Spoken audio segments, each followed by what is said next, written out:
विघ्नौघवारणं सत्याशेषविश्वस्य कारणं करुणासिन्धुम् आनन्दतीर्थबन्धुं हरिं भजे।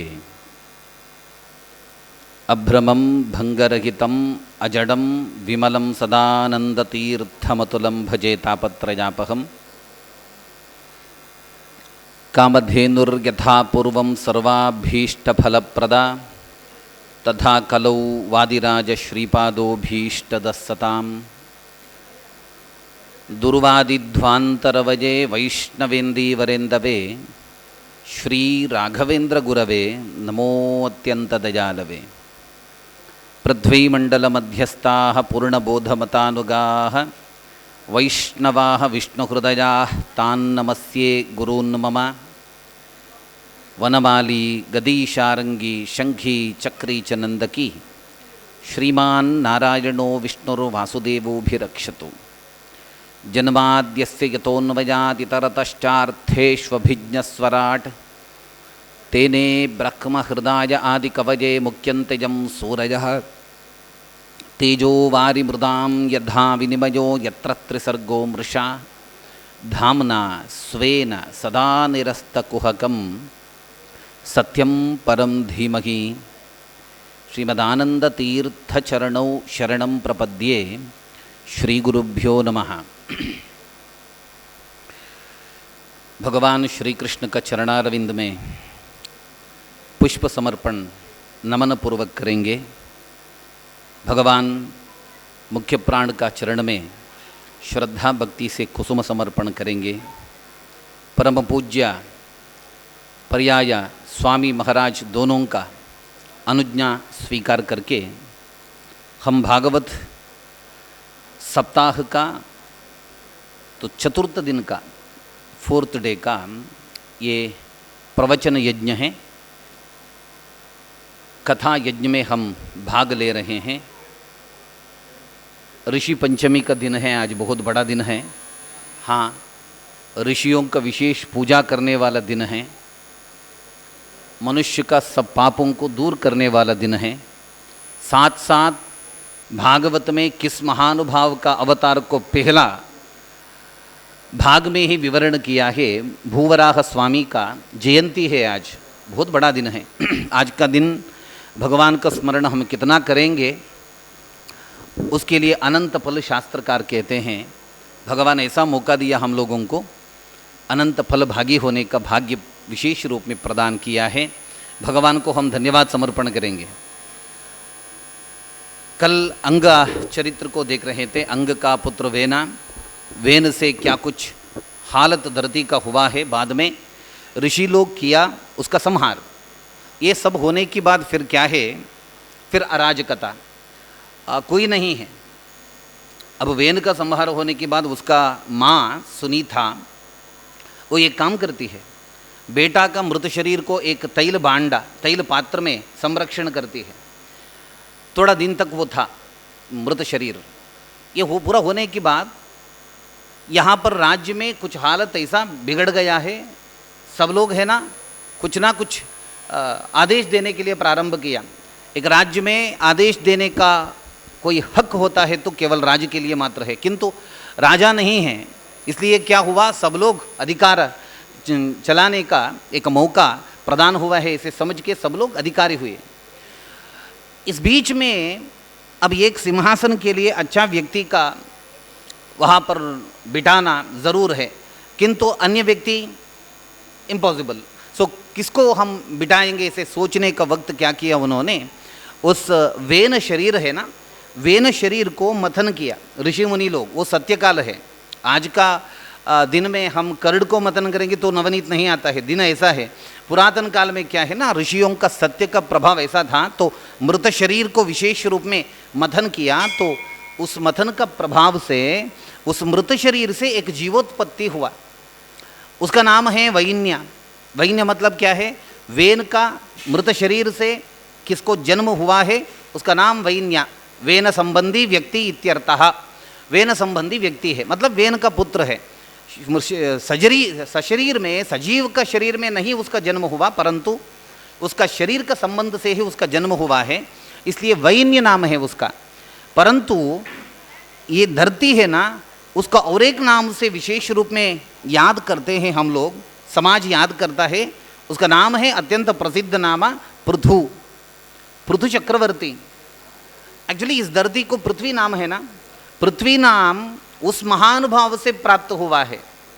जब पृथु का जन्म हुआ, जन्म होने के बाद सिंहासन में वो बैठता है, सब लोग इसको क्या है ना, उगे उगे बोलने के लिए प्रारंभ करते हैं, तू ही बड़े हो, तू ही सब कुछ करने वाला, तू सर्वज्ञ हो, सर्वगुण संपन्न हो, ऐसे ऐसे बोलने के लिए प्रारंभ करते हैं। परंतु पृथु कहा अरे मैं कुछ नहीं किया हूँ, अभी अभी मेरा जन्म हुआ है। जब उसका जन्म हुआ है तो उसका हाथ में भगवान का चक्र शंख का लक्षण पाँव में, पाद में, हस्त में दिखने के लिए प्रारंभ हुआ। तो सब लोग समझने लगा, क्योंकि ये मामूली व्यक्ति नहीं है, भगवान का बहुत बड़ा कृपा कटाक्ष को प्राप्त करके इसका जन्म हुआ है, इसलिए भगवान का लक्षण इस व्यक्ति, सो पृथु आविष्ट, भगवान का आविष्ट अवतार है।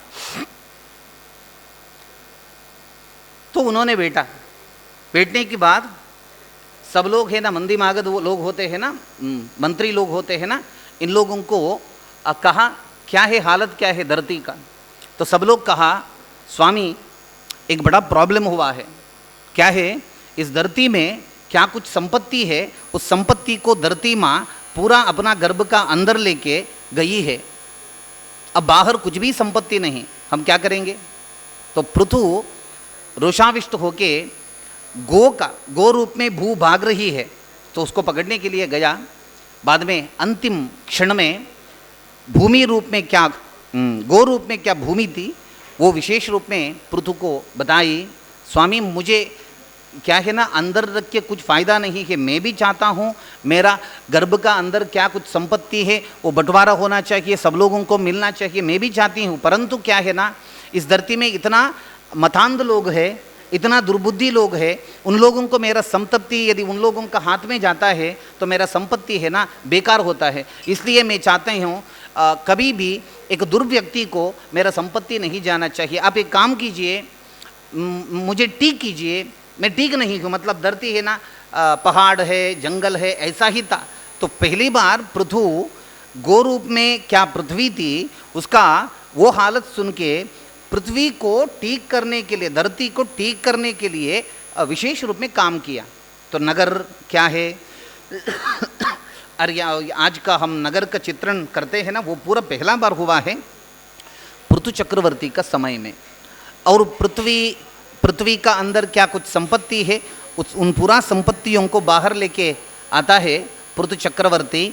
बहुत बड़ा संपत्ति का ये क्या है ना, पृथ्वी गणी है, धनी है, उसको बहुत संपत्ति है। न केवल वज्रा, न केवल क्या है लोह मात्र संपत्ति नहीं, वनस्पति, द्रुमा, ऐसा बहुत कुछ संपत्तियाँ, इन संपत्तियों को पूरा निकाला, किसको क्या चाहिए उसको उस संपत्ति को दिया, ठीक बंटवारा किया। इतना सब कुछ करने के बाद पृथु चक्रवर्ती 100 मतलब पूरा नहीं हुआ है, 99 अश्वमेध याग को किया था, 99 अश्वमेध याग को किया था, अब एक करना बाकी है।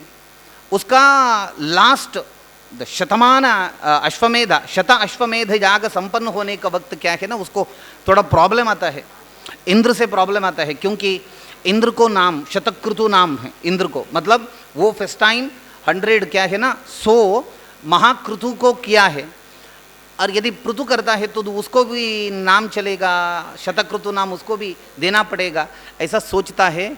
तो थोड़ा इसको प्रॉब्लम देने के लिए शुरू करता है, उन सब प्रॉब्लम को पूरा हटाया पृथु।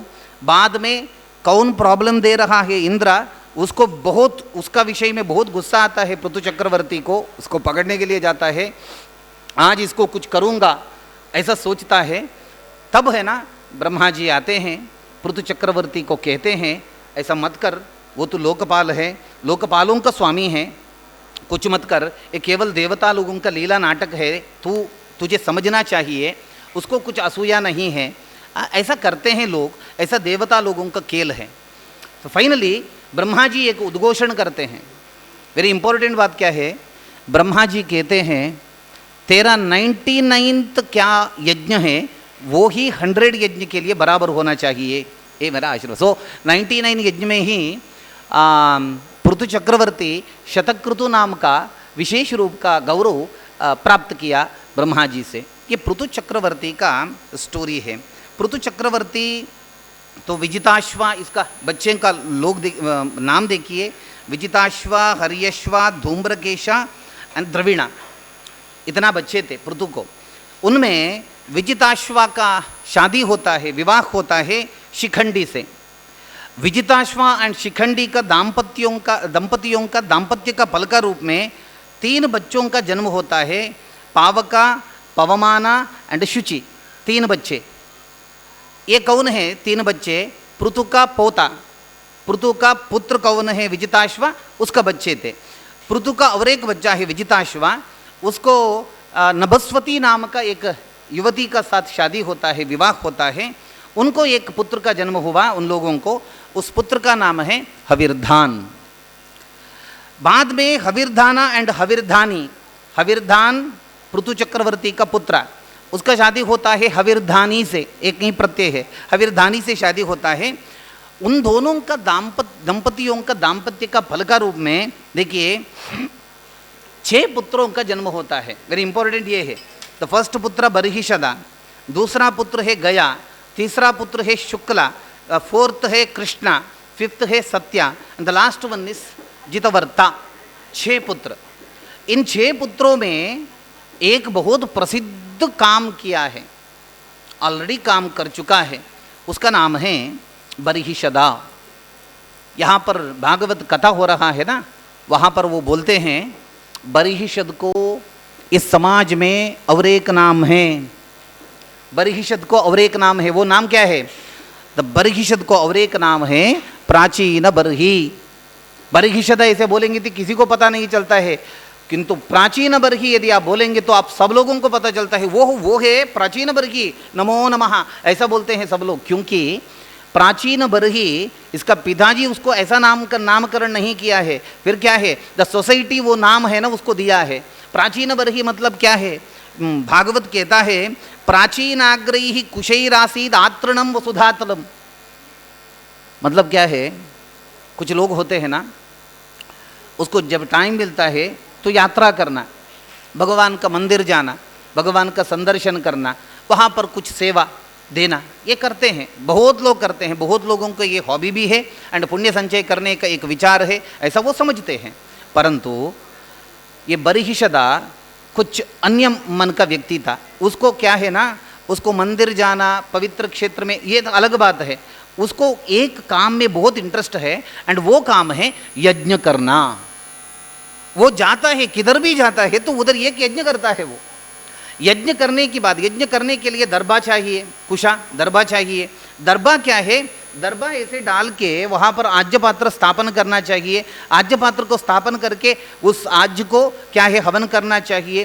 तो इसको प्राचीन बर्ही इसलिए नाम दिया, पूरा भारतवर्ष में आज सेतु से प्रारंभ होकर हिमाचल तक कितना दूर है, उधर पूरा उन्होंने यात्रा किया।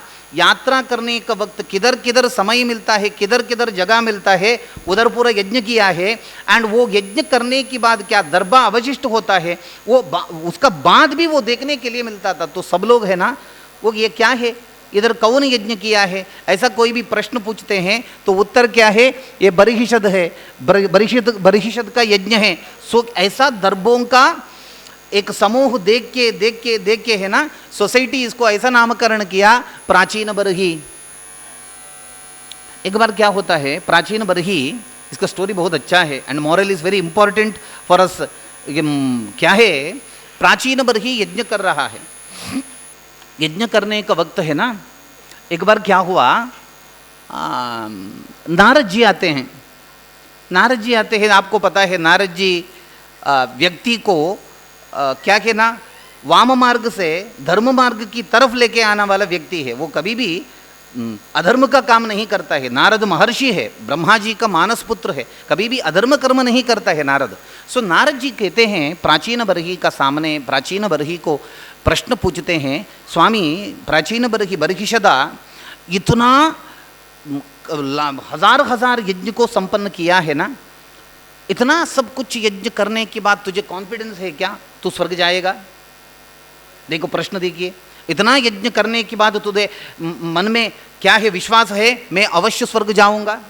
तो नारद जी को प्राचीन बरही अथवा बरहिषद कौन है वो बोलता है, वो उत्तर देता है, स्वामी इतना हजार यज्ञ संपन्न करने के बाद मैं स्वर्ग नहीं जाता हूँ तो और कौन जाएगा? किसको अवकाश है? अरे यज्ञ में कर रहा हूँ, इसका उद्देश्य ही स्वर्ग जाना, तो अवश्य मुझे स्वर्ग में पद प्राप्त होगा, अवश्य मुझे स्वर्ग में स्थान प्राप्त होगा, इसमें डाउट ही नहीं है।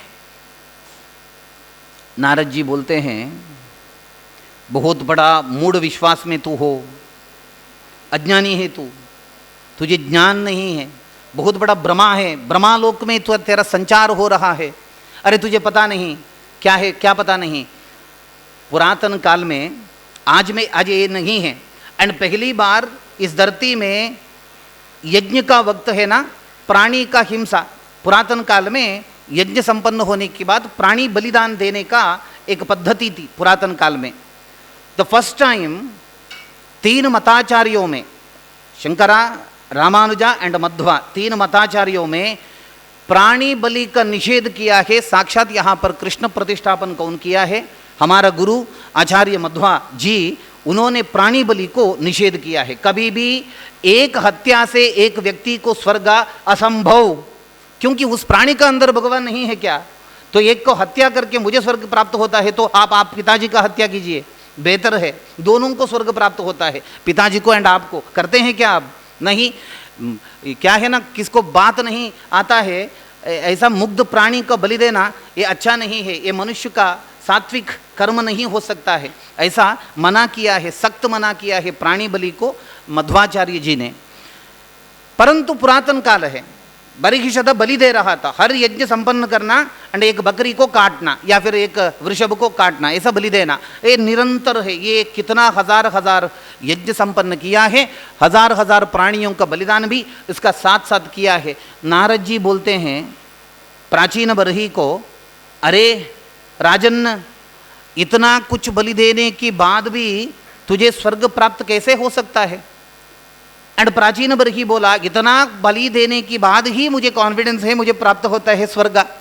तो प्राचीन बरही को नारद बोलते हैं, सुनो, एक बात सुनो। क्या है? तू अब तक कितना तेरा यज्ञों में प्राणियों का हत्या करके बलिदान दिया है ना, वो पूरा ऊपर स्वर्ग में गया है। सुनिए, ध्यान से सुनिए, पूरा स्वर्ग जा चुका है।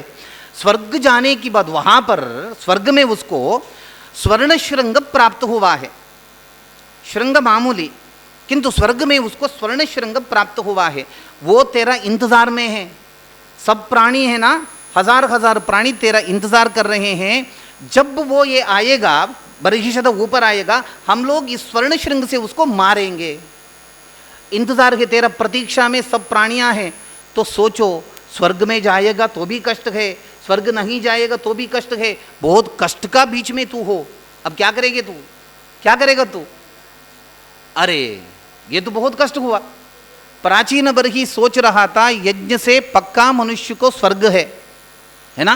प्राचीन बरही द फर्स्ट टाइम इसका इस क्या बिलीव है, उसका ऊपर अटैक किया है नारद जी ने। नहीं हो सकता है, तो क्या करना चाहिए? इसको नारद जी ने कहा, देखो, कभी भी एक हत्या से और एक व्यक्ति का मुक्ति है ना, ये असंभव है, इसको छोड़ो। एक दृष्टांत कहता है, एक प्राचीन बरही के लिए एक कथा स्टोरी कहता है, पुरंजनोपाख्यान, बहुत बड़ा स्टोरी है। एक था पुरंजन नाम का व्यक्ति, उसका साथ और एक था अभिज्ञाता, उसको पता नहीं है, उसका नाम भी पता नहीं है, उसका सहेला मतलब सखा है। वो क्या है ना, एक गंधर्व नगरी में प्रवेश करता है, एक सुंदरी लड़की को देखता है, उसके साथ शादी करने के लिए मन करता है। बहुत दिन तक उसका साथ शादी करके बहुत संतोष में जिंदगी गुजार रहा है, सब कुछ जा रहा है। परंतु क्या है ना, 360 गंधर्व एंड 360 गंधर्वों का पत्नियां इसका ऊपर अटैक करते हैं। अटैक करने के बाद फाइनली ये पूरा हैरान होके, शरीर में नित्राण होके, पूरा क्या है ना, स्वयं शक्ति विहीन स्थिति में वो आके वो बाहर जाता है, उस नगर से बाहर जाने का प्रयत्न करता है। ऐसा एक बड़ा स्टोरी है एक्चुअली, बहुत चैप्टर में भागवत में लिखा है, किया दिया है हमारा सामने, परंतु उसका टोटल मॉरल क्या है? आदमी आसीत पुरंजनो नामा राजा राजन बहुच्रवाह। मतलब पुरंजना मतलब कौन है? पुरंजन मतलब एक्चुअली एक कैरेक्टर का नाम मात्र नहीं है। मतलब क्या है? पुरंजना मतलब कैरेक्टर प्लस इधर एक सिंबॉलिक विचार को बोल रहा है, संकेत बोल रहा है। पुरंजन मतलब कौन है? पुरंजन मतलब हम लोग है। पूरा मतलब शरीर। हमारे शरीर में 11 द्वार है। पुरम एकादश द्वारम अजस्या वक्र चेतसः, द 11 रंध्रास। ऊपर देखिए 2 है, 2 है, 1 है, 2 है, मतलब 7 हुआ। नीचे 2 है, 9 हुआ। नेवल 10 हुआ एंड ब्रह्मरंध्र 11 हुआ। तो ये 11 रंध्र का, 11 द्वारों का महापुरु है ना, महापुरु मनुष्य का शरीर है। उस शरीर में एक लड़की को ढूंढ के उसका साथ शादी किया है, ऐसा भागवत में बोलते हैं ना। उसका मतलब ये है, लड़की मतलब और एक व्यक्ति या फिर एक कैरेक्टर नहीं है। लड़की मतलब क्या है? बुद्धिं तु प्रमदाम विद्धि। लड़की मतलब क्या है? बुद्धि है। मनुष्य का जीवन संगाती कौन है? बुद्धि। यहाँ पर है ना, लड़का भी लड़की का साथ शादी करता है एंड लड़की भी लड़की का साथ शादी करती है, क्योंकि बुद्धि है ना, लड़कों का अंदर भी है, लड़कियों का अंदर भी है। वो जाता है 5 मुख का सर्प वहां पर देखता है, वो 5 प्राण है। 360 गंधर्व अटैक करते हैं, 360 गंधर्वों का पत्नी अटैक करते हैं। मतलब 360 डेज एंड 360 नाइट्स क्या है? वो ही है, वो अटैक करते हैं। मतलब क्या है? दिनों का आक्रमण, काल का आक्रमण, समय का आक्रमण। देखिए हम बचपन में कैसे थे, हमारे शादी का फोटो जब देखते हैं हम, अब हमारे मुख को मिरर में देखते हैं तो कैसा पता चलता है? अरे यार कैसा था, अब कैसा हूँ। इतना सब कुछ चेंजेस है ना, काल का वजह से हुआ है। मतलब काल का आक्रमण है ना, महा आक्रमण है मनुष्य के लिए, बहुत बड़ा आक्रमण है। इसलिए काल का आक्रमण हुआ तो फाइनली वो बाहर जाता है। इतना सब कुछ होने के बाद भी उसका साथ एक था ना, वो ही परमात्मा। परमात्मा को छोड़ के हम एक क्षण भी नहीं रह सकते हैं, नहीं जीव में कुछ भी क्रिया नहीं कर सकते हैं। परमात्मा इतना हमारा करीब में है। एक उपनिषद में वाक्य है, अहम ब्रह्मास्मि। शायद आप सुने हैं उपनिषद में ये वाक्य। क्या है अहम ब्रह्मास्मि मतलब? कुछ लोग बोलते हैं अहम ब्रह्मास्मि मतलब मैं ही भगवान हूं। अरे ये पूरा मेरा अनुभव के लिए विरुद्ध वचन है। मैं भगवान, मेरा बात मेरा बीवी नहीं सुनती है तो मैं कैसे भगवान हो सकता हूं? इम्पॉसिबल है। हाँ ये भी है, ऐसा ही है। तो मेरा बात है ना, मेरा पुत्र नहीं सुनते हैं, मेरा बच्चे नहीं सुनते हैं, मेरा काम करने वाले लोग नहीं सुनते हैं, तो मैं ब्रह्मा कैसे? मैं बोल सकता हूं मैं ब्रह्मा हूं, परंतु मैं ब्रह्मा कैसे? असंभव है, इट्स इम्पॉसिबल। ये टोटल मेरा अनुभव के लिए विरुद्ध वचन है, अहम ब्रह्मास्मि। मध्वाचार्य जी कहते हैं अहम ब्रह्मास्मि शब्द का अर्थ को, कितना ब्यूटीफुल है, इतना सुंदर है। अहम मतलब, या वहां पर 3 है ना, अहम एंड ब्रह्मा एंड अस्मि, ये 3 भी एक्सक्लूसिव भगवान का नेम है। अहम इज गॉड्स नेम, ब्रह्मा भगवान का नाम है, अस्मि इज आल्सो भगवान का नाम है। क्यों है उसको अहम नामा? भगवान को अहम क्यों कहते हैं? कितना अच्छा सुंदर व्याख्यान है, शायद हम आलोचन भी नहीं कर सकते हैं। आचार्य जी दिया है, उन्होंने कहा भगवान को अहम हम इसलिए बोलते हैं क्योंकि अकेयत्वात् अहम नामा। भगवान को छोड़ के स्वामी आप एक क्षण भी नहीं जीव धारण कर सकते हैं। हम हमारा बीवी को छोड़ के वर्ष सालों साल तक जिंदगी गुजार सकते हैं। अब्रॉड में कोई है तो होता है, आप पानी छोड़ के जिंदगी कर सकते हैं। अब आहार रिजेक्ट करके थोड़ा दिन तक जीव में हो सकते हैं। पानी को छोड़ के जीव में, एयर कंट्रोल करके, द ब्रीथ कंट्रोल, प्राणायाम का सामर्थ्य से ब्रीथ कंट्रोल करके थोड़ा वक्त तक हमारा जीव है ना, जीव स्थिति में हो सकता है। परंतु इधर है ना वो भगवान हमारा, वो जब चले जाता है तो मैंने कहा करंट जब जाता है तो इंस्ट्रूमेंट काम के लिए लायक कैसे नहीं होता है, वैसा ही हमारा स्थिति, हमारा हालत है। इसलिए भगवान को, भगवान का सब नामों में अहम नामा बहुत बेस्ट नेम है। उसको नारद जी ने बताया, अरे यार तू कर्म की तरफ गया हो, कर्म क्या है ना, फंस जाते हैं हम कर्म से। फॉर एग्जाम्पल देखिए, यज्ञ करना मतलब, यज्ञ करने का वक्त है ना, अत्यंत द्रव्य क्या है, अत्यंत परिशुद्ध होना चाहिए, अत्यंत शुद्ध द्रव्य होना चाहिए। समटाइम क्या होता है, हम हवन में डालने वाला कुछ लकड़ियाँ होता है ना, उसमें जीवी होता है, एंड हम देखते हैं कुंड में वो मर जाते हैं। मतलब क्या होता है, एक कर्म से फिर एक बार फंस जाने का, जाल में गिरने का एक दौर्भाग्य है। मतलब कर्म से प्रॉब्लम ज़्यादा है, परंतु ज्ञान से प्रॉब्लम नहीं है। इसलिए हमारा ऋषिमुनि लोग, वेदव्यास भगवान एंड शुकाचार्य, सब मताचार्यों का एकमात्र ये उद्देश्य है, ध्यान की तरफ जाइए, वहाँ पर निरपाया, वहाँ पर अपाय नहीं है, वहाँ पर प्रॉब्लम नहीं है। ध्यान कीजिए, ध्यान करके करके भगवान को, और एक व्यक्ति का ज़रूरत भी नहीं होता है ध्यान। देखो वो काम करने के लिए, अब यहाँ पर आपने भागवत का संकल्प किया तो गुप्ता जी पानी डालना चाहिए आपका बीवी, क्योंकि संकल्प का प्रोसेस है, पानी डालने के छोड़ने की बात कंप्लीट होता है। बीवी को पानी डालने का काम, आपको पानी छोड़ने का काम, तो एक दोनों को एक चाहिए, वो चाहिए आपको एंड उसको आप चाहिए, राइट। परंतु ध्यान में आपको किसी के व्यक्ति का ज़रूरत नहीं है, आप खुद ध्यान कर सकते हैं। नारद जी कहा ऐसा कीजिए, एक कर्म से है ना, कर्म से पूरा प्राप्त होता है, ये तेरा चिंतन क्या है, गलत है, इसको छोड़ो, ध्यान मार्ग में चले जाओ, भगवान का विशेष आराधन करो, ऐसा विशेष उपदेश दिया। तो फाइनली वो डाइवर्ट होके उस तरफ वो जाता है। ये प्राचीन बरही का स्टोरी है। प्राचीन बरही कौन है, एक्चुअली पृथु का पोता, पृथु का पुत्र का, हविर्धान का पुत्र था प्राचीन बरही। इसका स्टोरी समाप्त हुआ।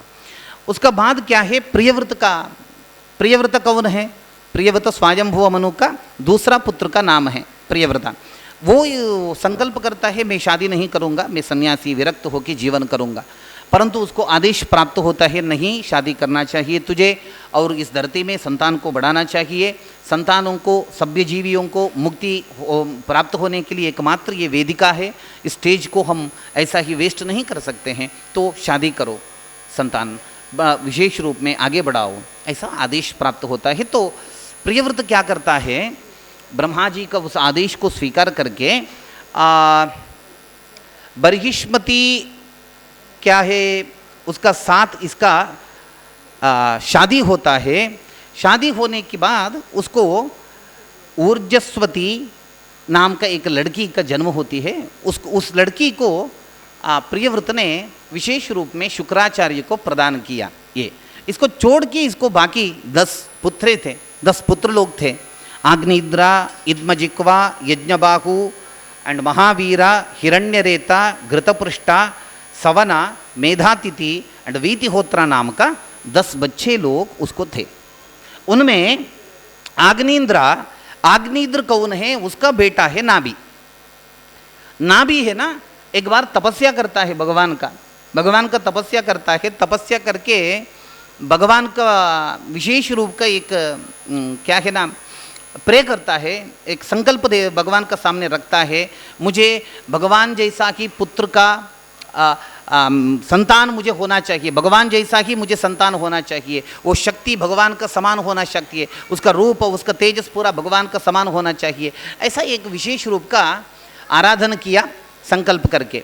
क्या हुआ, भगवान कहा मेरा जैसा और एक नहीं है, मेरा जैसा शक्ति संपन्न व्यक्ति और एक नहीं है, मेरा जैसा रूपवान, मेरा जैसा गुणवान, मेरा जैसा तेजस और एक को नहीं है। तो क्या करना पड़ेगा, मेरा जैसा पुत्र उसको चाहिए, तो क्या करना पड़ेगा, मुझे ही खुद आना पड़ेगा। इसलिए नाभि भगवान का विशेष पुत्र अभिलाषा का व्यक्त करने का वक्त उसको तथास्तु ऐसे भगवान ने कहा। भगवान उसका इच्छा को तथास्तु बोल के ऋषभावतार का रूप में अवतार किया। ऋषभावतार मतलब बहुत बड़ा अवतार है ये भी। इसका ऋषभावतार में भगवान का एक एक संदेश है ना, अद्भुत है, परमाद्भुत है। ऋषभ का माँ अथवा नाभि का पत्नी का नाम है मेरु देवी। ऋषभ का उपदेश को भागवत बोलता है वो पुत्रों को उपदेश दे रहा था। पुत्रों को पूरा राज्यभार सौंपने की बाद, जिम्मेदारी देने की बाद पुत्रों को विशेष रूप में उपदेश देने के लिए प्रारंभ करता है। देखो बच्चों, ये लाइफ है ना, ये भगवान का बहुत बड़ा गिफ्ट है, इसको वेस्ट मत करो। दूसरी बार ऐसा संपूर्ण स्वस्थ हालत में हम लोगों को फिर एक बार एक मौका मिलेगा, इसका गारंटी कोई नहीं दे सकता है आपको। तो क्या आपको प्राप्त हुआ है, क्या आपको प्राप्त हुआ है ये जन्मा, इसको संपूर्ण रूप में सदुपयोग करो, पूर्ण उपयोग करो। इसका किधर जाना चाहिए उस तरफ इस शरीर को लेके जाओ। उपदेश क्या है देखो, गुरुर्न सस्यात्, स्वजनो न सस्यात्, पिता न सस्यात्, जननी ससास्यात्, दैवन्न तत्स्यान्न पतिश्च सस्यात्, न्यमोचयेद यः समुपेत्य मृत्युम। बहुत बड़ा बात है। किस व्यक्ति को मृत्यु दशा से मुक्ति करने के लिए सहायक वो नहीं होता है। फॉर एग्जाम्पल एक व्यक्ति है, वो क्या है ना, संसार में ही गिरने का पूरा संकल्प किया है, काम भी ऐसा ही कर रहा है, कर्म भी ऐसा है, एक्शन ऐसा है, सब कुछ ऐसा है। उस व्यक्ति को बुद्धिमान और एक व्यक्ति, पंडित व्यक्ति देख रहा है। देखने की बात क्या करना चाहिए, उसको मृत्यु दशा से उसको हटा के उसको अमरत्व की तरफ प्रयाण करने का मार्ग क्या है, उसको विशेष रूप में उपदेश देना चाहिए। ऋषभ बोल रहा है, यदि ऐसा काम गुरु न सस्यात्, यदि गुरु, एक गुरुकुल में गुरु व्यक्ति को मृत्यु निवारण करने का विचार में पाठ नहीं दे रहा है, तो वो गुरु ही नहीं हो सकता है। बाकी पूरा पाठ बोल रहा है, क्या है ना, सामाजिक शास्त्र में, विज्ञान शास्त्र में, गणित शास्त्र में, रसायन शास्त्र में, विज्ञान, सब शास्त्रों में वो पंडित है, परंतु मृत्यु हालत से दूर करने का कुछ भी विचार वो नहीं बोल रहा है। ऋषभ बोल रहा है वो गुरु ही नहीं हो सकता है। केवल गुरु मतलब क्या है, केवल पाठ बोलने से गुरु नहीं, मृत्यु का निवारण कौन करता है, वो गुरु है। गुरुर्न सस्यात्, स्वजनो न सस्यात्। हम बोलते हैं ना, बंधु लोग हैं, बांधव लोग हैं, हमारे रिलेटिव्स है, हमारा मित्र लोग, अरे यार स्वजनो न सस्यात्, वो स्वजन है। कौन स्वजन, कौन व्यक्ति और एक व्यक्ति का मृत्यु का दशा को दूर करने के लिए प्रयत्न करता है, वो मात्र बंधु लोग है।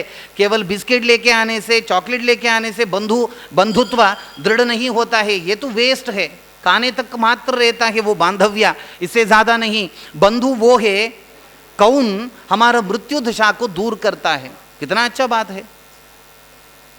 पिता न सस्यात्, वो खुद के लिए बोल रहा है, बच्चों का सामने ऋषभदेवा खुद बोल रहा है, पिता न सस्यात्, वो पिता नहीं है। कौन व्यक्ति पुत्र को मृत्यु हालत से दूर नहीं कर रहा है, वो पिता नहीं हो सकता है, पिता नहीं हो सकता है। जन्म तो दिया है, पोषण तो किया है, कॉलेज का फीस भरा है, सब कुछ करेक्ट है, परंतु मृत्यु दशा से दूर जाने का रास्ता, उपाय, मार्ग को यदि उन्होंने नहीं कहा तो वो पिता बोलने के लिए लायक ही नहीं है।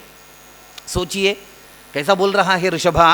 एंड उन्होंने कहा जननी ससास्यात्, जननी भी वो नहीं है। वो देखिए 9 मास तक गर्भ का अंदर बच्चा का पालन करती है, एंड प्रसव वेदना तो अत्यंत कष्ट है, और एक बार जन्म जात के वापस आता है प्रसव देने का वक्त में। इतना कुछ कष्ट अनुभव करने के बाद भी, बच्चों का पालन पोषण करने के बाद भी, उस बच्ची को, बच्चा को यदि मृत्यु दशा से दूर करने का उपाय वो नहीं बोलती है, तो वो माँ नहीं हो सकती है। केवल रेशन कार्ड में माँ है, आधार कार्ड में माँ है, परंतु मृत्यु दशा को दूर नहीं की तो वो माँ भागवत पुराण का अनुसार अथवा ऋषभदेव का अनुसार वो माँ नहीं हो सकती है।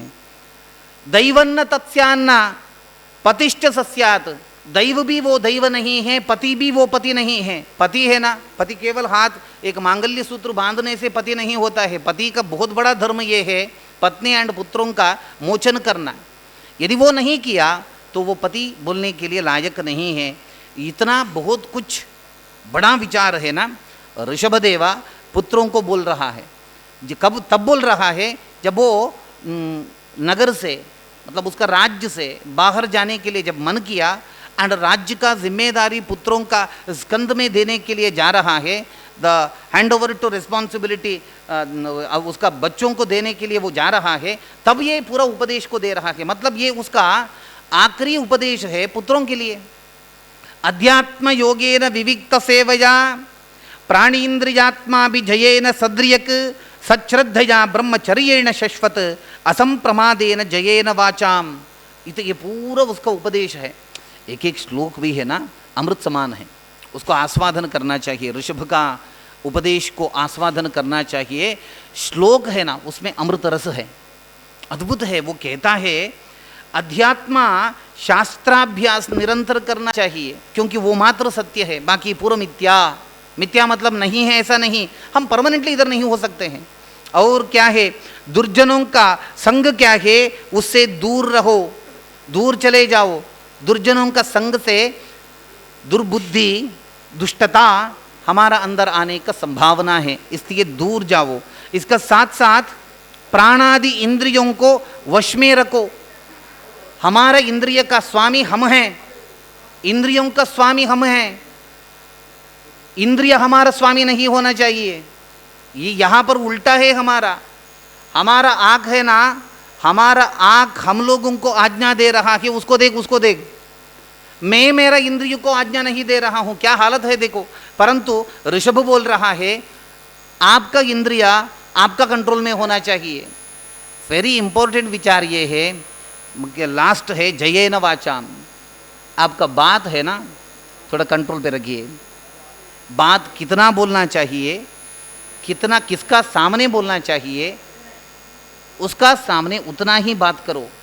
बात करने के लिए आता है इसका मतलब ये नहीं सबका सामने सब कुछ बोलना। Very important. बात से भी बहुत बड़ा ये यहाँ पर है ना, आपको पता है हमारा संस्कृत में बहुत मुनि मुनि मुनि शब्द है। भरद्वाज मुनि, विश्वामित्र मुनि, वशिष्ठ मुनि, अगस्त्य मुनि। मुनि मतलब क्या है? What is the meaning of मुनि? मुनि मतलब मौनेन मुनि ही। मौन वो चाहते थे, वो बात है ना, हम लोगों से भी अच्छा प्रवचन करने वाले लोग हैं वो। उसका शास्त्र को हम प्रवचन कर रहे हैं, इतना बड़ा शास्त्र को उन्होंने दिया। तो देखिए इतना अच्छा प्रवचन करने वाले लोग भी, इतना अच्छा संभाषण करने वाले लोग भी, बात करने का विचार में उन लोगों को मन नहीं है, परंतु मौन में उन लोगों को तात्पर्य है। इसका मतलब क्या है? उन लोगों को पता है मौन श्रेष्ठ है, बात अच्छा नहीं है। ये पूरा ऋषभदेवा बच्चों को उपदेश दे रहा है, बच्चों इसको फॉलो करो। इसका साथ साथ आप लोगों का जीवन है ना उद्धार होता है, साथ साथ मृत्यु दशा को देखने का दौर्भाग्य आपको नहीं प्राप्त होता है। इसको पूरा फॉलो कीजिए, ऐसा कहा। एंड फाइनली वो है ना, वो एक अवधूत वेश धारण किया। अवधूत वेश मतलब क्या है? कपड़ा है तो है, कपड़ा नहीं है तो नहीं। ऐसे एक भयंकर हालत, स्वयं आत्मशिक्षा, आत्म को शिक्षा प्रदान करके टोटल जनलोगों से पूरा दूर होने का मन किया। यहाँ पर कुटलाचल मतलब उडुपी से थोड़ा ही दूर में 25-30 किलोमीटर दूर में कुल्लूर नाम का एक प्रसिद्ध जगह है, मूकांबिका क्षेत्र। उसका ऊपर कोडचाद्री है, वहाँ पर देवी पहले आती थी, ऐसा वहाँ पर प्रचलित कथा है। उस कुटलाचला, उस कोडचाद्री में ऋषभदेवा नॉर्थ का था, उत्तर भारत का था। वो तो ऐसा आके इधर से सीधा उधर उस तरफ जाके उधर है ना उसका अंतर्धान किया।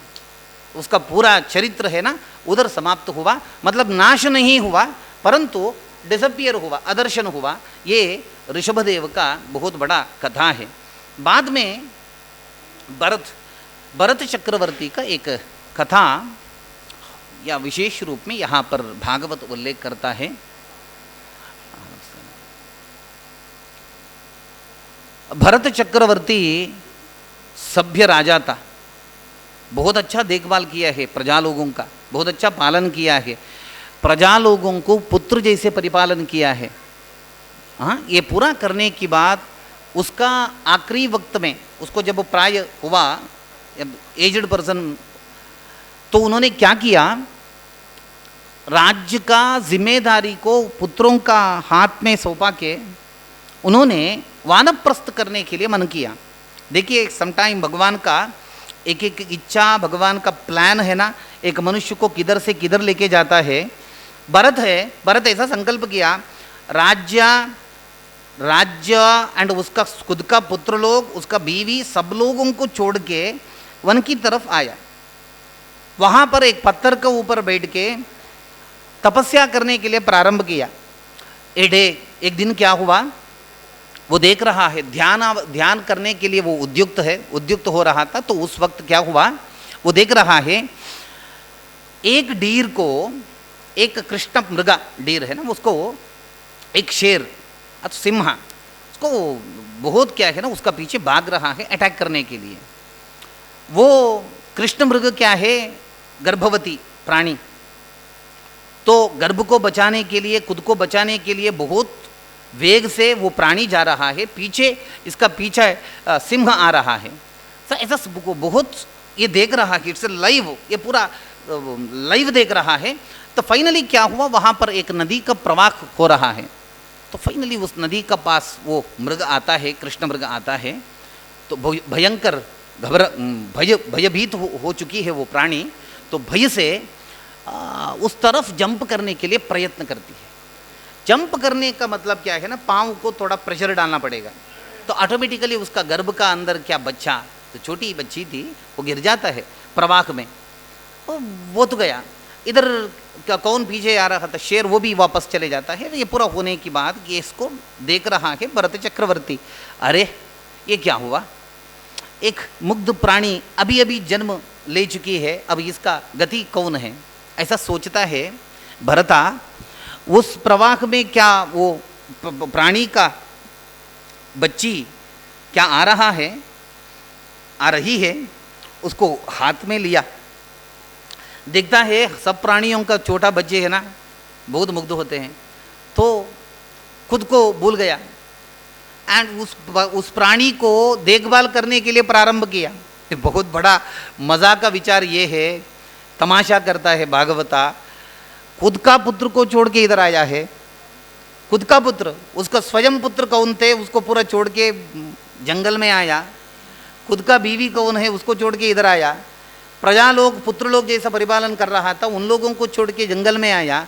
परंतु एक डीर, एक कृष्ण मृगा, छोटी बच्ची को देखे है ना, फिर यहाँ पर वापस संसार में रक्त हुआ, विरक्त व्यक्ति अब कन्वर्ट टू रक्त व्यक्ति, आसक्त हुआ। यह आश्चर्य है। पुरातन काल में डीर है, आजकल डॉग है ना। एक डॉग है ना, मनुष्य का पूरा जिंदगी को खराब कर सकती है। डॉग को हम हमारा शयन मंदिर में लेके जाते हैं, हमारा खाना करने वाला मंदिर में लेके जाते हैं, एंड इधर हमारा थाली है, वेरी नियर उस कुत्ता का थाली है। हम तो आजकल क्या है ना, उस ज़माने में डीर है, आज का दिन में कुत्ता अथवा कैट, ये पूरा हमारा ज़िंदगी को बर्बाद कर रहा है। तो किरण तो प्राणी है, बर्बाद होना है तो कुत्ता से भी हो सकता है, डीर से भी हो सकता है। भरत का डीर से हुआ, हम लोगों का कुत्ता से हो रहा है, कैट से हो रहा है। सत्य तो ये है। उसको देखभाल करने के लिए प्रारंभ किया, अब इसको भय है। देखिए, तपस्या करने के लिए आया है, तो ध्यान में बैठा है। ध्यान में बैठने का वक्त है ना, जब वो पास से, उसका करीब से पास होके आगे जाता है, तो तपस्या करने का वक्त है ना, भरत को यही चिंतन है, अरे ये अब गया है, वापस नहीं आया तो, अथवा इस प्राणी को और एक प्राणी अटैक किया तो कौन रक्षा करेगा, मेरा डीर को कुछ हुआ तो कौन रक्षा करेगा। अरे मेरा आया, तब तक मेरा नहीं था, जब मेरा आया तो प्रॉब्लम शुरू होता है। देखिए, तो अब क्या करेंगे। ऐसा ध्यान का अवस्था में, रात्रि काल का अवस्था में, दीवान काल का अवस्था में, सर्वदा राजा केवल उस प्राणी को चिंतन करने के लिए प्रारंभ किया। आश्चर्य है। अब मरने का वक्त है भरत का, मरने के लिए आखिरी श्वास को ले रहा है, निश्वास का साथ प्राण त्याग करने वाला है। उस वक्त है ना, उस वक्त भी उसका मन में चिंतन क्या है पता है आपको।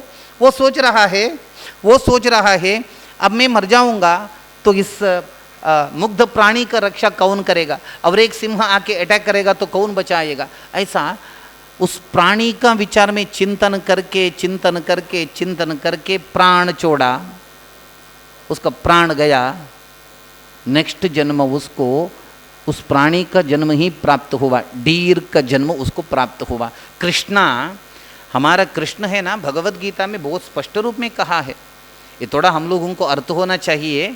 उन्होंने कहा यम यम वापि स्मरन भावम त्यजत्यंते कलेवरम तम तमे वैति कौंतेय सदा तद्भाव भाविनः।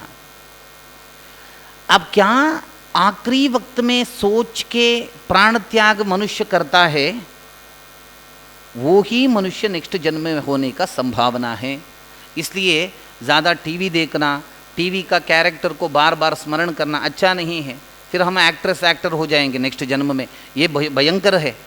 हमारा ज़िंदगी उन लोगों से बहुत बेहतर है, एक्टर नहीं होना चाहिए। हमारा जीवन का पात्र क्या है उसको सच्ची दिल से निभाना है, एक्ट नहीं करना है। ये देखिए कृष्ण ने कहा। इसके लिए एक साक्षात दृष्टांत कौन है? भरत है। भरत आखिरी श्वास में एक प्राणी का चिंतन किया, उसका कारण से नेक्स्ट जन्म में प्राणी होकर फिर जिंदगी को देखना पड़ा। परंतु भरत है ना, नेक्स्ट जन्म में फिर प्राणी का जन्म लिया, तो गंडकी नदी का पास में वो एक आश्रम का पास है ना, इधर उधर जा रहा था प्राणी के रूप में, ग्रास को खाना, मौन व्रता, कुछ भी बाकी प्राणी जैसे इसका एक्टिविटीज़ नहीं है। वो मंत्र को सुनना, ऋषि मुनि लोग क्या करते हैं उसको देखना, केवल इतना ही, क्योंकि उसको पता है लास्ट जन्म में मेरा एक प्राणी का चिंतन का वजह से, चिंता का वजह से, चिंतन का वजह से अब ऐसा हालत हुआ है, तो इस जन्म में बहुत है ना नाजुक से ज़िंदगी को देखना चाहिए। ऐसे सोच के क्या किया उन्होंने, कुछ भी अटैच मतलब ज़्यादा प्राणियों का या फिर वस्तुओं का कांटेक्ट करने का वो विचार क्या है उससे बाहर आया, तो फाइनली गंडकी नदी में गिर गया, प्राण छोड़ा। 2 जन्म हुआ भरत का। इस जन्म में, प्राणी जन्म में प्राण छोड़ने का वक्त है ना, कुछ भी नहीं चिंतन किया, परंतु उसका बाद फिर एक बार उसका जन्म होता है एक ब्राह्मण का घर में। देखिए 3 जन्म हुआ। फर्स्ट जन्म भरत क्षत्रिय, दूसरी जन्म क्या है एक प्राणी का, तो तीसरी जन्म क्या है आंगीरस गोत्र का एक ब्राह्मण का 2 पत्नियों में छोटी पत्नी का पहला पुत्र का रूप में उसका जन्म हुआ। जन्म होने का वक्त से प्रारंभ होके वो बात करने का कुछ चित्रण ही भागवत नहीं देता है। वो है ना इतना जड़ रूप में था, कुछ भी एक्टिविटीज नहीं है, एक्टिवलेस पर्सनालिटी, कुछ भी नहीं है। उसको देखेंगे तो हम लोगों को बोलना चाहिए थोड़ा कम है, इसको दिमाग कम है, वो ठीक नहीं है, ऐसा बोलना चाहिए, ऐसा था। एंड भाग्यवशात उसका उस जन्म में उसको नामकरण किया है भरता। तो क्या हुआ, द फर्स्ट जन्म भरता, नेक्स्ट डीर है, नेक्स्ट फिर भरता। किंतु सोसाइटी इसको एक सबटाइटल दिया, भरत का साथ उसको सबटाइटल दिया जड़ा भरता कहा। जड़ मतलब क्या है ना, क्या है एक्चुअली होना चाहिए, किसको चैतन्य नहीं है, मतलब चैतन्य रूपी वो कुछ क्रिया भाग कौन नहीं करता है उसको बोलते हैं जड़ा। जड़ मतलब निर्जीव वस्तु जैसा ही था वो। क्या होता है घर में, पिताजी सोचते हैं इसको उपनयन करेंगे तो वो सुधर जाएगा, तो पिताजी उपनयन करते हैं। उपनयन करने के बाद भी इसको कुछ नहीं हुआ, इसका व्यक्तित्व में व्यत्यास नहीं हुआ, तो फाइनली थोड़ा दिन का बाद है ना पिताजी गुजर जाते हैं, पिताजी का पंचत्व होता है। नेक्स्ट क्या है, घर में बाकी भैया लोग थे, भैया लोग क्या करते हैं, ब्रदर्स क्या करते हैं, इसकी विषय में तात्पर्य नहीं है, ये भाई है, सत्य है, परंतु अप्रयोजक, कुछ भी प्रयोजन काम ये नहीं करता है, ऐसा वो सोचते थे। एक्चुअली भरत ऐसा नहीं था, वो सोचते थे भरत एक्चुअली क्या है, हम लोगों को बाद में पता चलता है भरत एक्चुअली क्या है।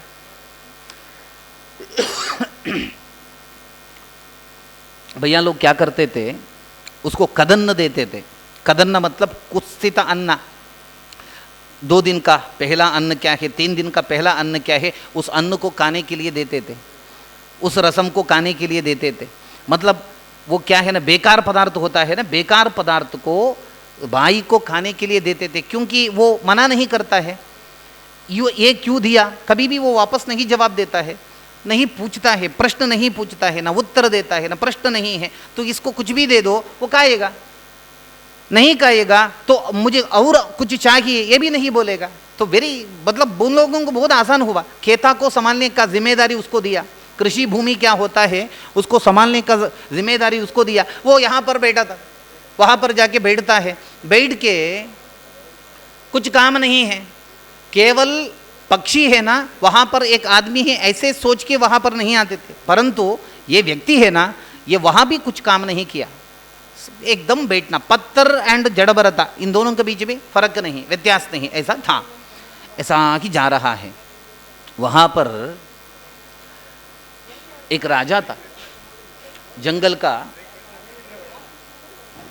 जंगल में एक राजा था, उसको संतान नहीं हुआ था, इसलिए उन्होंने एक संकल्प किया, मैं एक नरबलि भद्रकाली का प्रीति के लिए चढ़ाता हूँ, बलि चढ़ाता हूँ, उस बलि से भद्रकाली सुप्रीत होकर मुझे एक संतान प्रदान करेगी, ऐसा कोई कहा है।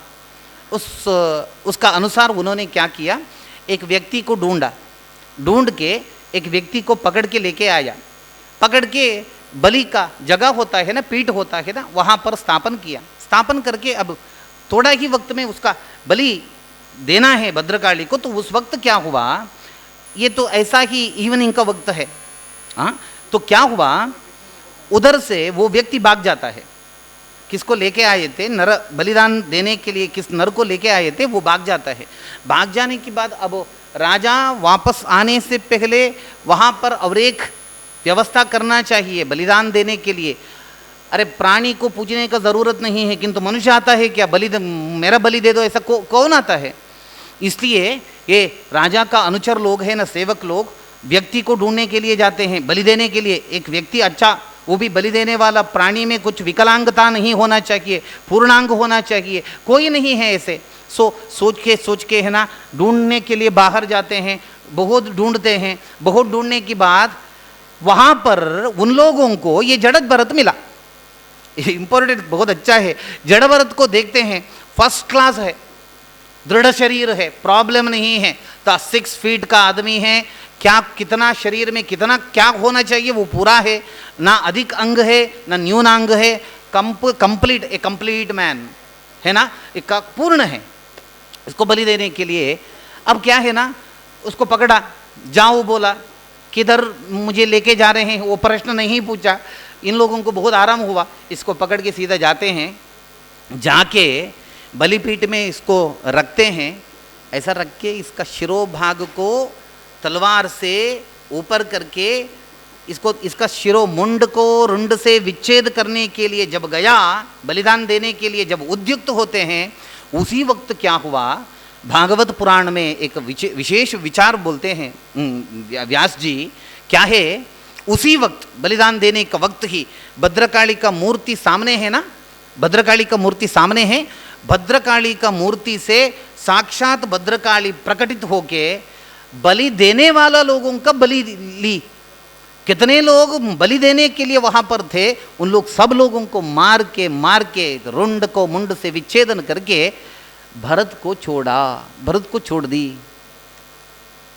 भागवत पुराण कहता है, एक सभ्य व्यक्ति का, एक श्रेष्ठ व्यक्ति का बलिदान क्या है, वो जगत जननी भी नहीं सह सकती है। हम सोचते हैं भगवान को बलि, ऐसा भी नहीं।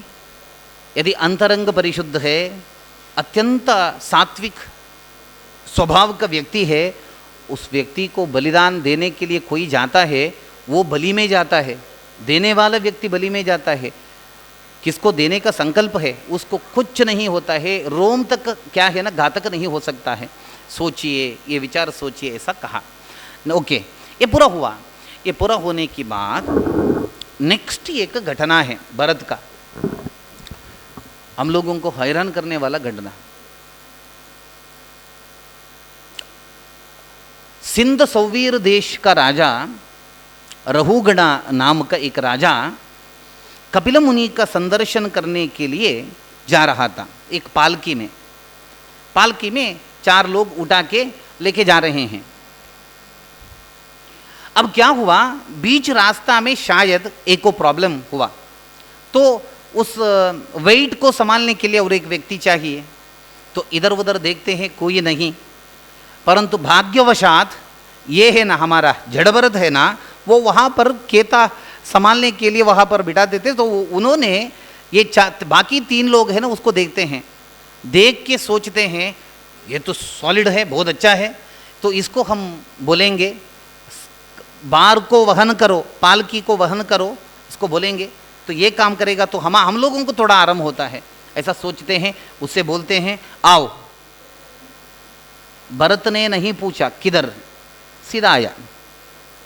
एंड ये लोग बोलते हैं देख पालकी का उस तरफ का भार क्या है, तुझे वहन करना पड़ेगा, धारण करना पड़ेगा। उन्होंने मना नहीं किया।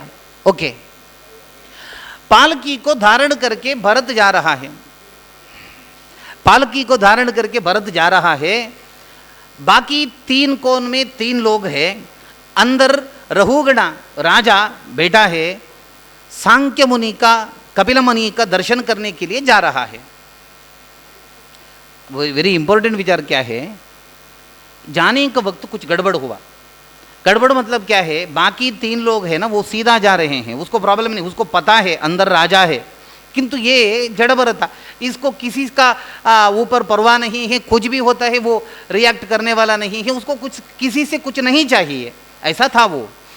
तो क्या है, ये स्टेप डालने का वक्त है ना, स्टेप डाल के जाते हैं ना, स्टेप डालने का वक्त थोड़ा सूक्ष्म जीवी को कुछ नहीं होना चाहिए, ऐसा सोच के समटाइम छोटी स्टेप, समटाइम बड़ा स्टेप डालता था। ये ऐसा डाल के वो जा सकता है, बाकी 3 लोगों का साथ उसको मिलना चाहिए ना।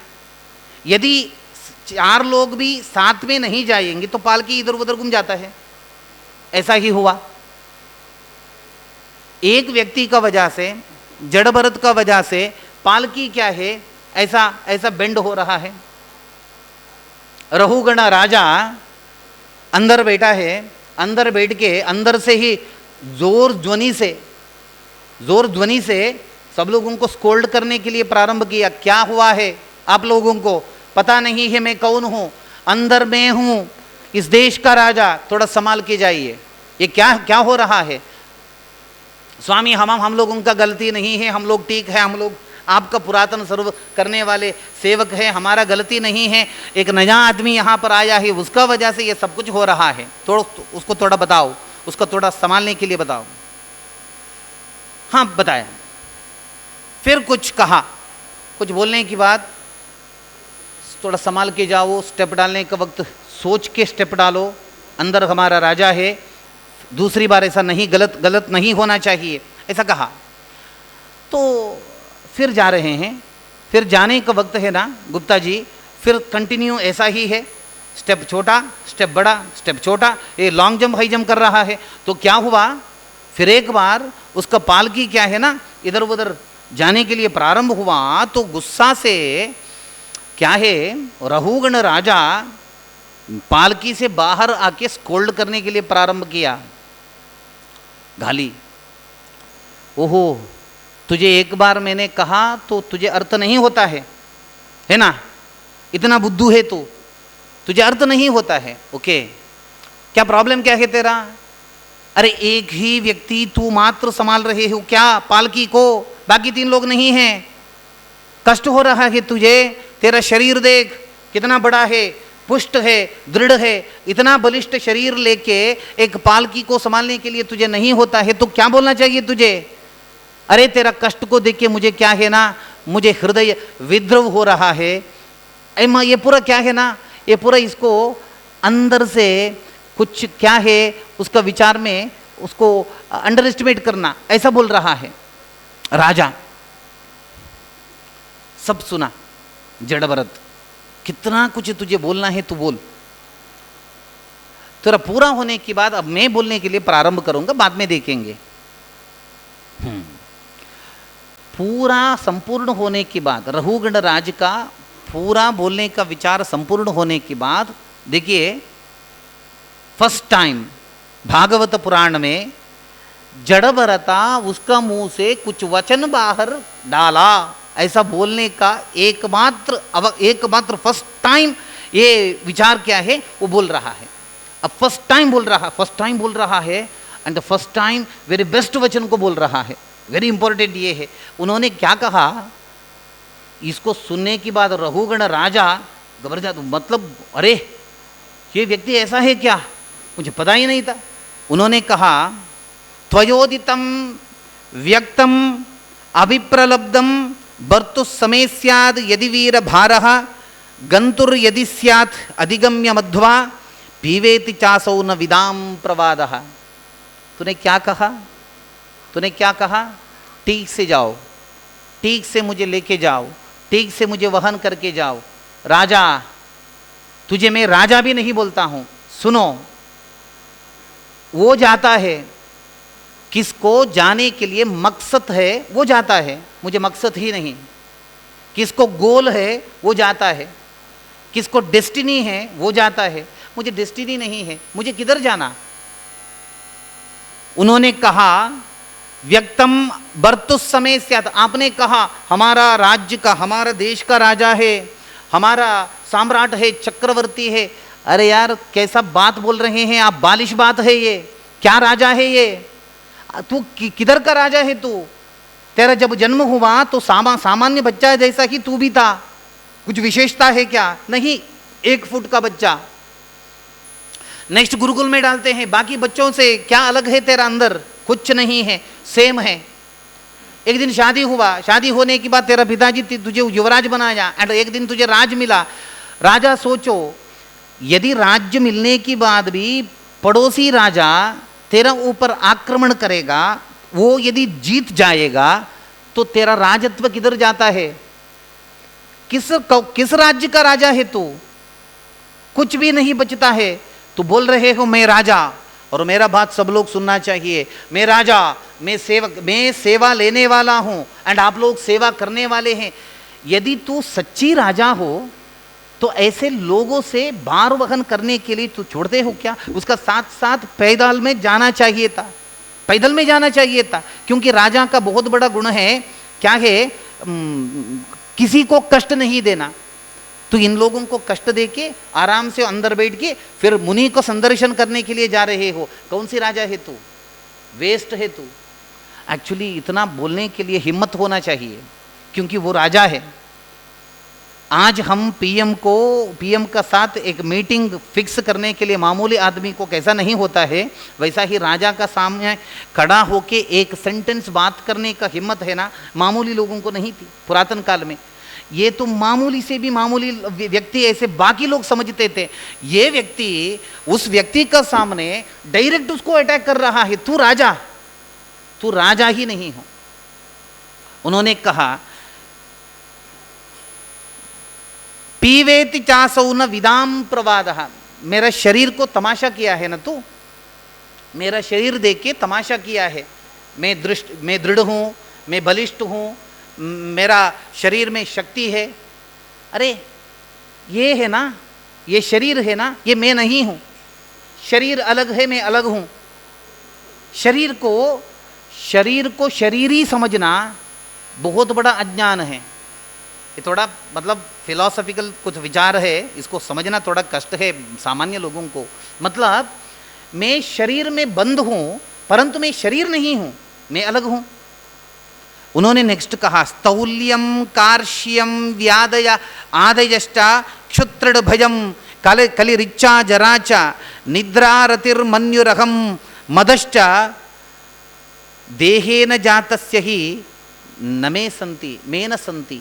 उन्होंने कहा शरीर में स्थौल्य स्थूलता, बड़ा शरीर, कार्श्यम लघु शरीर, व्याधय शरीर संबंधी रोग, आदय मन संबंधी रोग, और क्षुत त्रिट भयम, क्षुत मतलब हंग्री होना, भूखा, त्रिट प्यासा, भयम फियर, कलिरिच्छा, कली मतलब क्या है ना, कुछ इच्छा व्यक्त करना, प्रकट करना, जराचा शरीर को प्राय होना, नेक्स्ट निद्रा रति, निद्रा नींद के लिए जाना, इच्छा प्रकट करना, वो मेरा होना चाहिए, ये मेरा होना चाहिए। ये पूरा भरत बोल रहा है, ये पूरा है ना, ये पूरा शरीर संबंधी विचार है, मुझसे इसको कुछ भी लेने देना विचार नहीं है।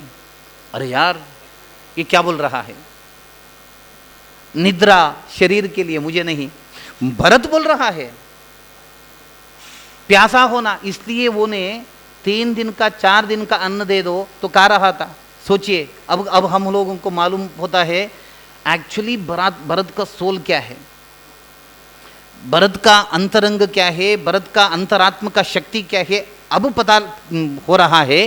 क्योंकि उन्होंने कहा कुछ भी मैं ले रहा हूँ, कुछ भी मैं पी रहा हूँ, वो मेरा शरीर पोषण के लिए, मेरा आत्म पोषण के लिए, आत्म को धारण करने के लिए शरीर चाहिए, इसलिए शरीर के लिए इंपॉर्टेंस देना चाहिए। इससे इसको अतिरिक्त है ना, शरीर को मात्र बड़ा मान्यता देना मूर्ख है, वो केवल मूर्ख मात्र कर सकता है। सो फाइनली इतना सब कुछ बोलने के बाद कंप्लीट सरेंडर होता है। वो रहुगण राजा है ना, कंप्लीट उसका सामने आके सिर झुका के प्रणाम करता है।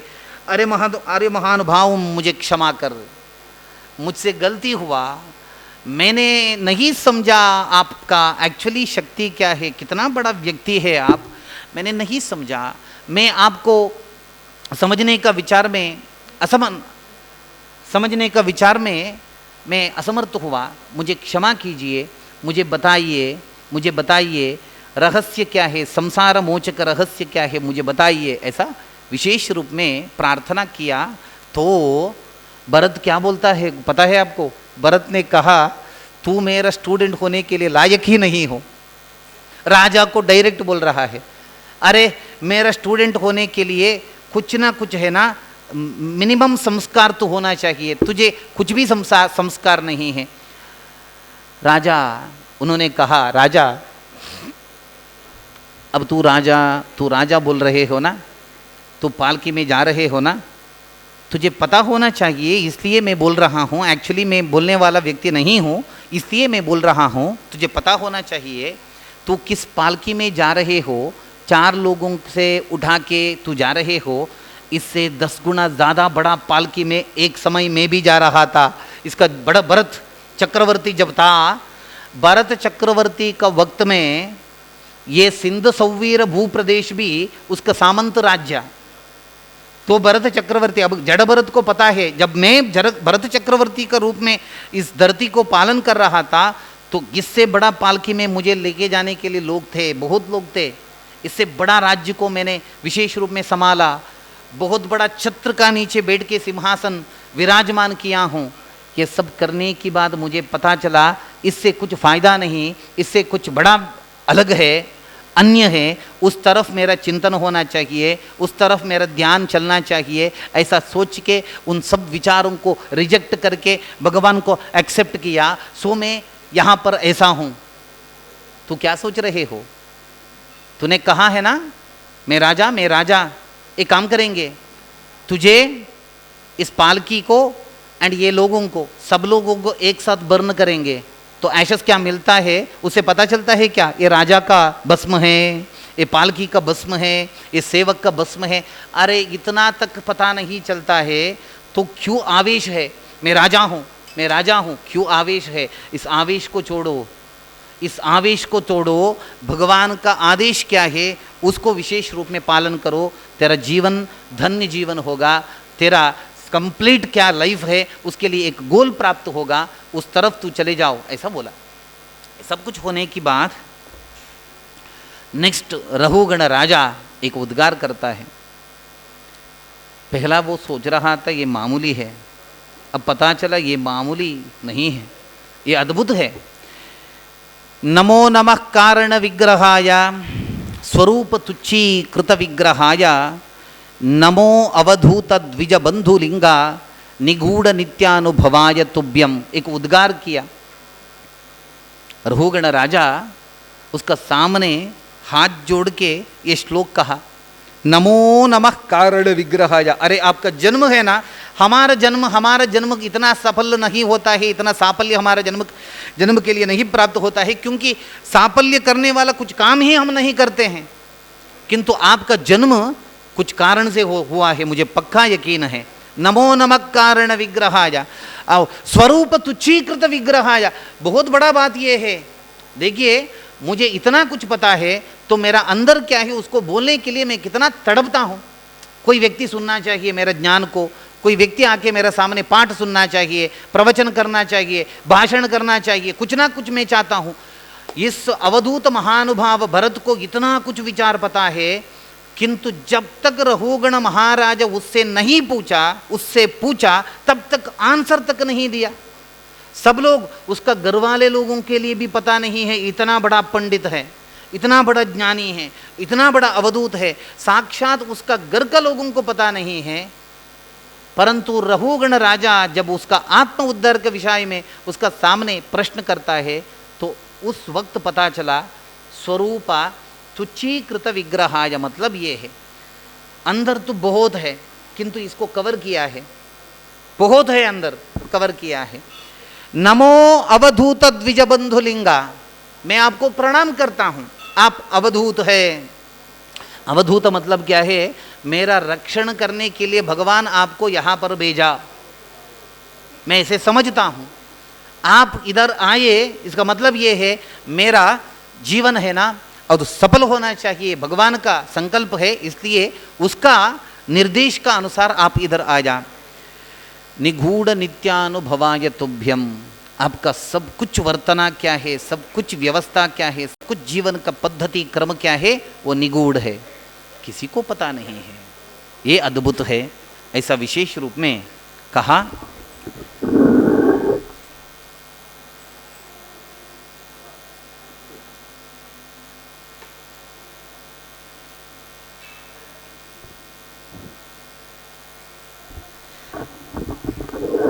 परम पूज्य स्वामी जी महाराज का चरणारविंद में प्रणाम करके उसका अनुज्ञा लेता हूँ।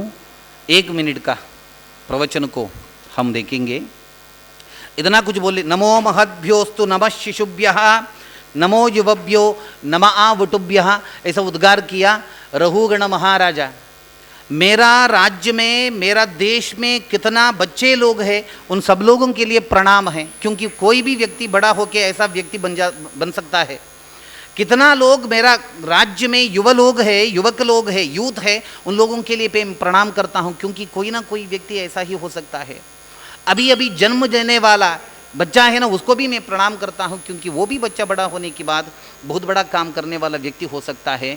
मुझे पता नहीं है, एक्चुअली मुझे पता नहीं है मेरा देश में इतना बड़ा एक ज्ञानी का रूप है, आज ही पता चला। ऐसा ही बहुत लोग हो सकते हैं, ऐसे होने वाले सब लोगों को मैं प्रणाम करता हूँ। ऐसे प्रणाम किया और कपिल मुनि का संदर्शन करने के लिए वो जा रहा था। वो स्वयं पूछता है, जड़ भरत से स्वयं पूछता है, स्वामी जी सत्य बताइए आप कपिल मुनि हैं क्या? उसको भी पता नहीं है कपिल मुनि कैसा है, एक्चुअली पता नहीं है। तो उन्होंने पूछा, स्वामी जी आप कपिल मुनि हैं क्या? नहीं, मैं कपिल मुनि नहीं हूँ।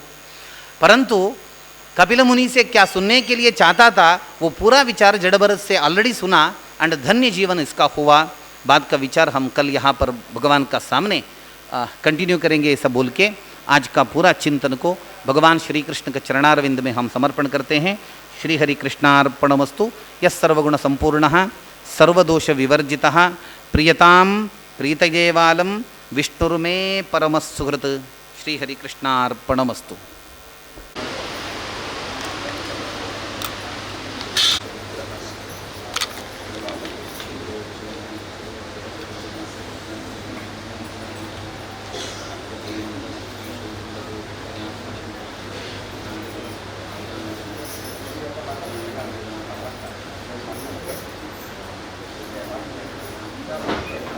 Okay.